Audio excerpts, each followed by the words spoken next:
Ola, bos días.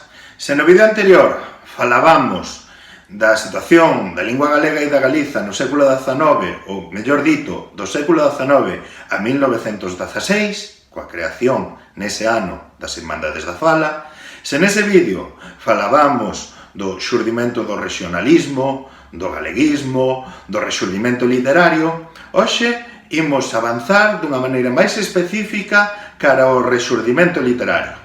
Este rexurdimento literario virá promovido, virá iniciado, terá a súa partida nun período que chamamos pre-rexurdimento. E este pre-rexurdimento e o rexurdimento pleno teñen unhas características xerais históricas nas que se enmarcan. Desas características históricas do tempo que ocupa o pre-rexurdimento e o rexurdimento falaremos hoxe brevemente para ao final facer unha cronoloxía deste período literario.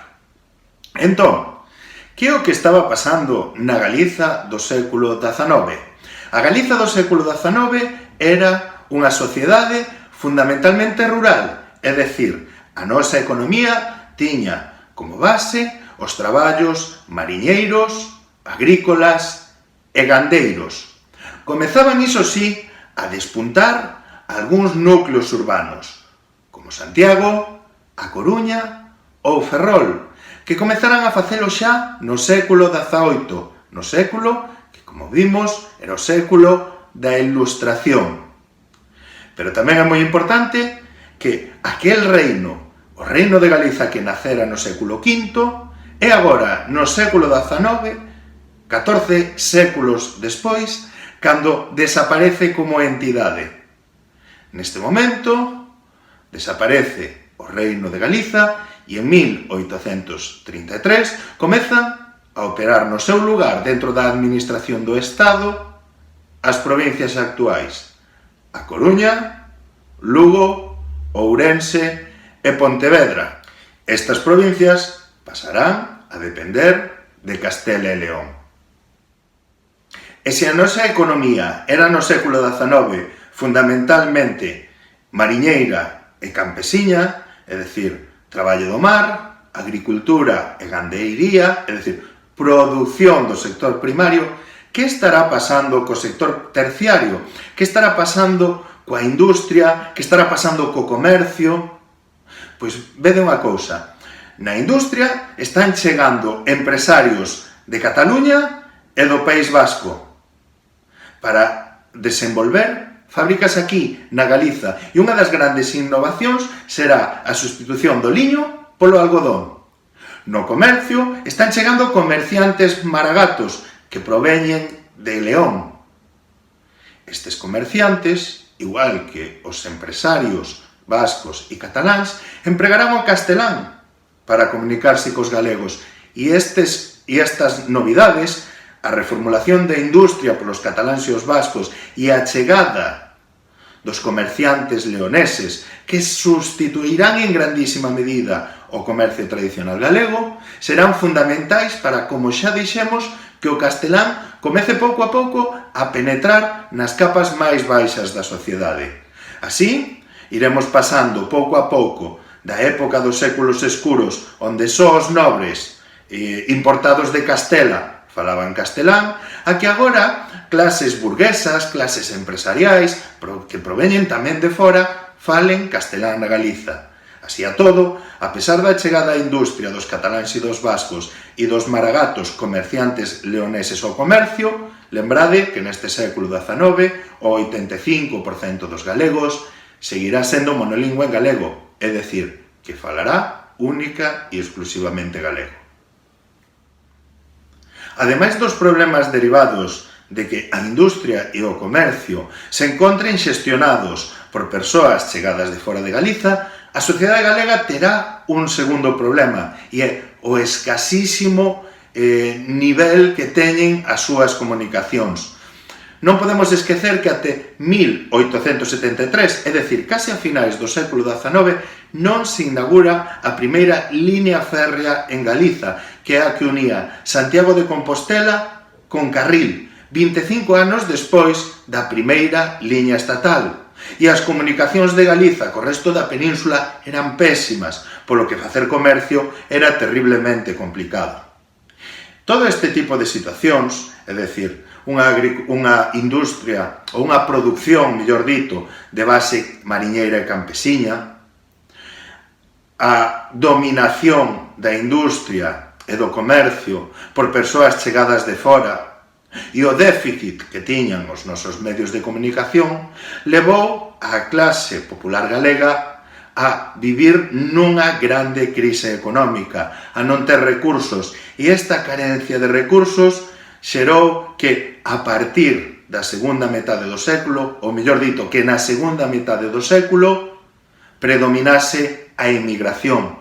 Os galegos e as galegas tiñan que sair ao estranxeiro para traballar, para gañar o seu pan, facendo, en moitos casos, os máis duros traballos, os menos recompensados. Por isto vos digo sempre que temos que comprender as persoas que veñen hoxe en día a traballar con nós, a buscar traballo ao noso país, que temos que ser abertos, porque a nosa sociedade, os nosos avós, os nosos pais, nalgúns casos os nosos tataravós, os nosos bisavós, tiveron que sair ao mundo para buscar su sustento. E da mesma maneira, hai moitos e moitas rapaces e rapazas preparados hoxe en día que teñen que emigrar por toda Europa ou os Estados Unidos para conseguir traballar daquilo para o que están preparados e ter un futuro mellor. Entón, da mesma maneira que a todos nós nos gustaría ter aquí os nosos familiares, temos que pensar sempre, telo moi claro, que as persoas que veñen a traballar con nós tamén lles gustaría estar nos seus países e cos seus familiares, e o mínimo que podemos facer con elas é axudar a que se adapten, a que vivan mellor, a que se integren e ser solidarios. Desculpade o inciso, pero creo que é moi interesante, porque sempre vos digo que estudamos historia e literatura para isto, para estar mellor preparados para a vida, para ser mellores persoas.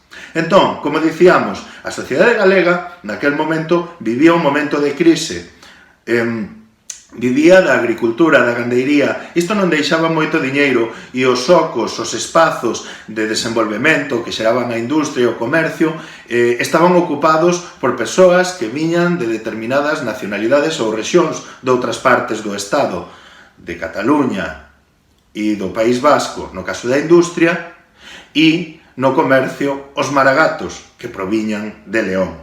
Entón, que lle quedou á sociedade galega? Emigrar para conseguir o sustento. Inicialmente había unha emigración a Castela para as segas. Creo que xa falamos disto nalgúna ocasión.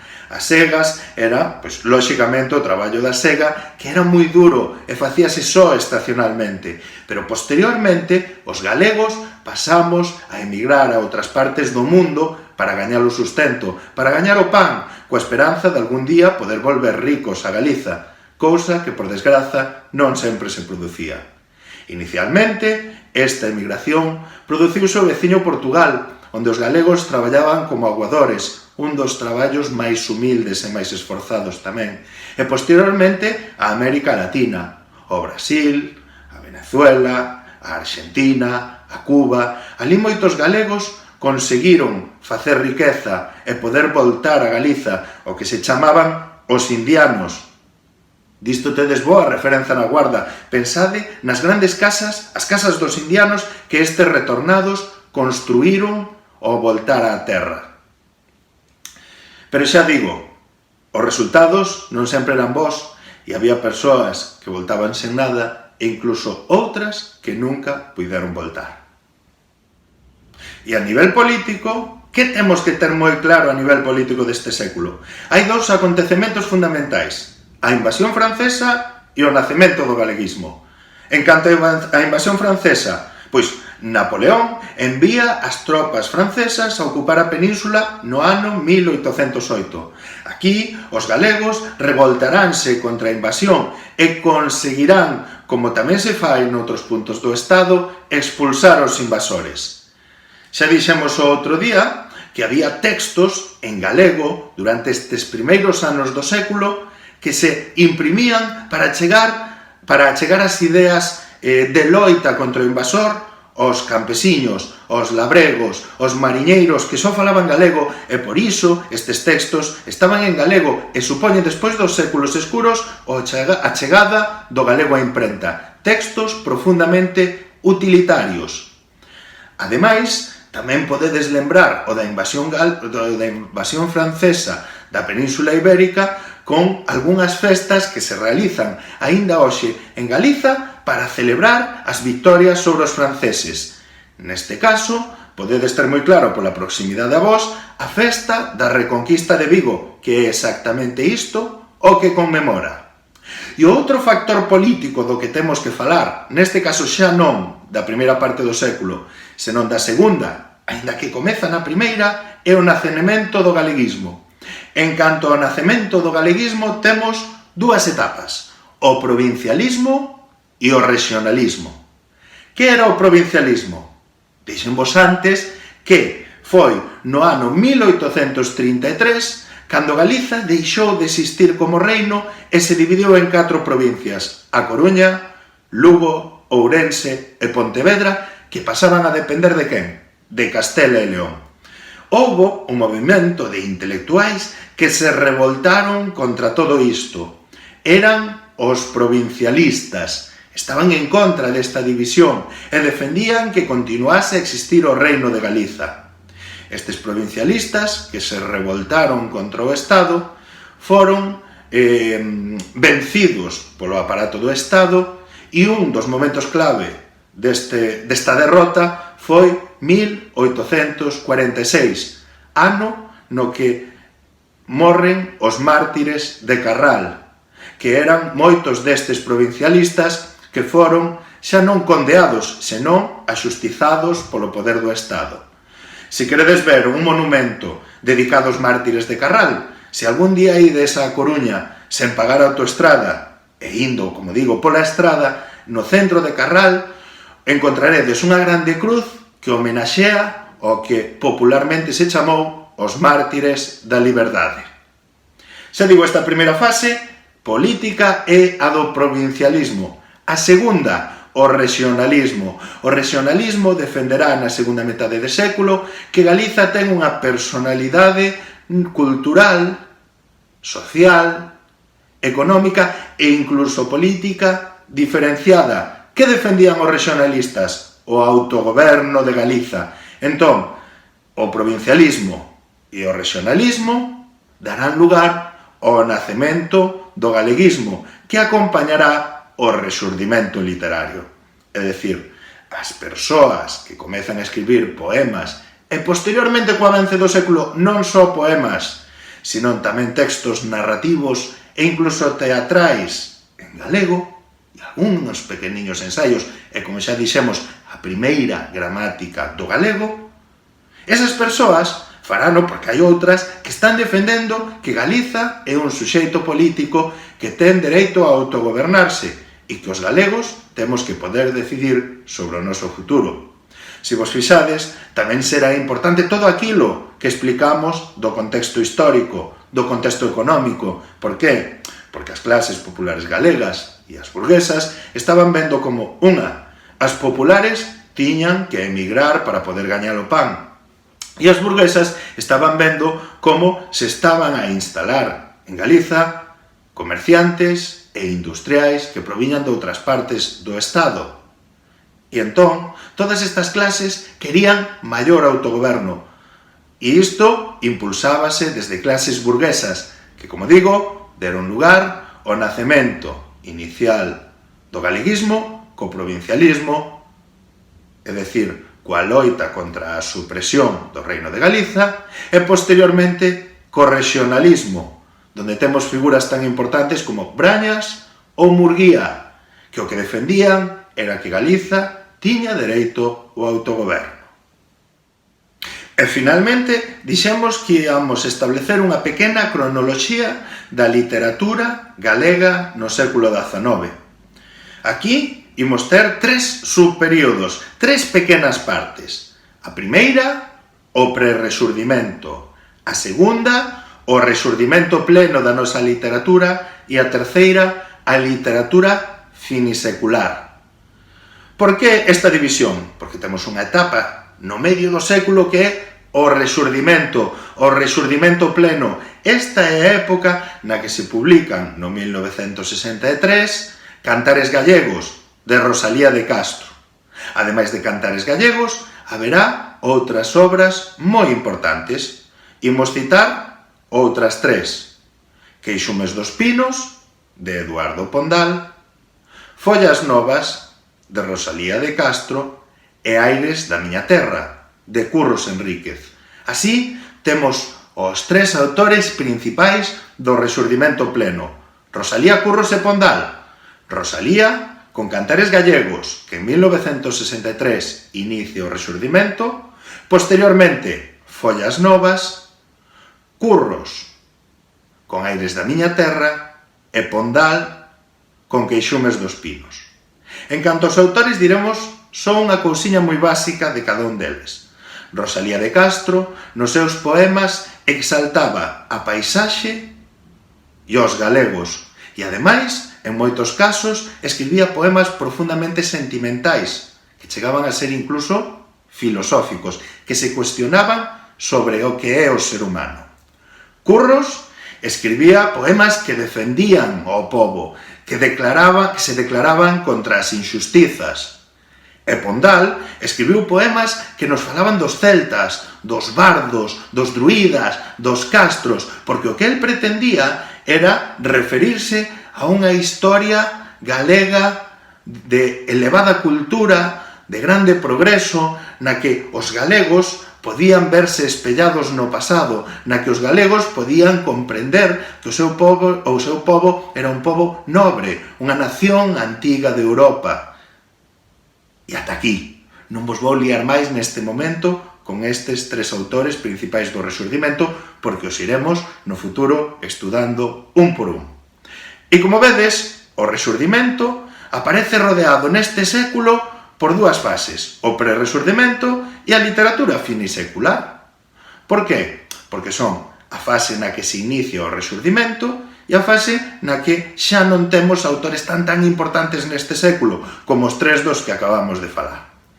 O prerrexurdimento é unha época na que, como dixemos, se facía literatura de circunstancias, é dicir, literatura que os labregos, os mariñeiros lían para incentivalos a que combatisen as invasións francesas. E, ademais, temos tamén dúas obras moi importantes: A Gaita Gallega, de Xoán Manuel Pintos, e A Galicia, de Francisco Añón. Pintos e Añón son dous precursores do Rexurdimento.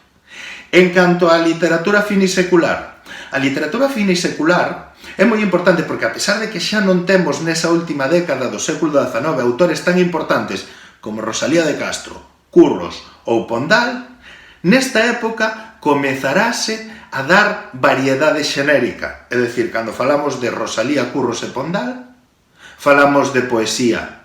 Pero nestes anos aparece a narrativa, co O Catecismo do Labrego, de Valentín Lamas Carvajal, O Castelo de Pambre, que era unha novela de Antonio López Ferreiro, e tamén algunha poesía de grande importancia, como Montañesas, de Noriega Varela.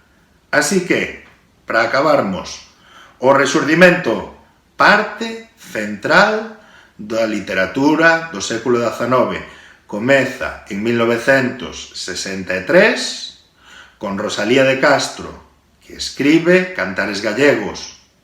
Posteriormente, Rosalía escribirá Follas Novas, Curros Enríquez escribirá Aires da miña terra e Pondal escribirá Queixumes dos Pinos. Rosalía falaba dos galegos, da beleza da paisaxe galega, defendíaos e ademais escribía poemas que podemos chamar intimistas, casi filosóficos, que se preocupan polo ser humano.